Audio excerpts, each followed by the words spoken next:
If you're like most drivers, you're looking for ways to save money on gasoline and those costly emissions repairs. Well, now school districts and drivers in Central Texas are testing a new device that promises to do just that.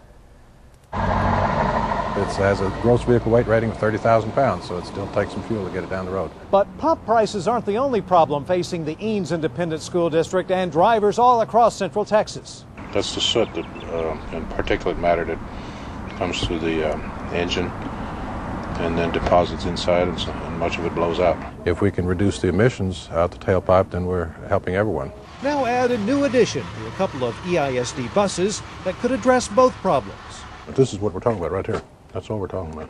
This is the ECCO2's fuel modifier. What you're trying to do is reduce the emissions on your vehicle and increase your fuel economy and pass the emissions test, and this device will help you do all three of those. We're seeing some copper screens that actually agitate your fuel. And therefore you don't have that unburnt fuel in the cylinder, which ends up evaporating and becoming an emission out the tailpipe. This is a 14-year-old car, and I have every reason to believe if I pull in right now and do an emissions test, I'm going to pass. It is amazing at the amount of black soot and chunks of black soot that blew out of the tailpipe immediately after this system was introduced. So it did clean up the engine right up to startup.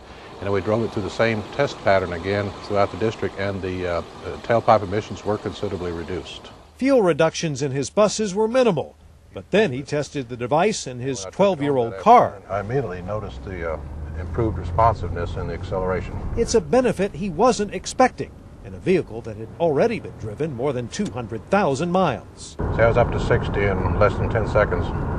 Now, the Eanes School District and the people in our story aren't the only ones testing this new device. There are some of the other school districts using this ecosystem you see on your screen there, and some cities are trying it out too. In Houston, they're even used on tugboats. This device is not EPA approved yet, but you can find out some test results at KXAN.com.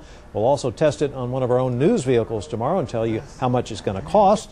Watch at KXAN News at 6 to see if it lives up to its promises.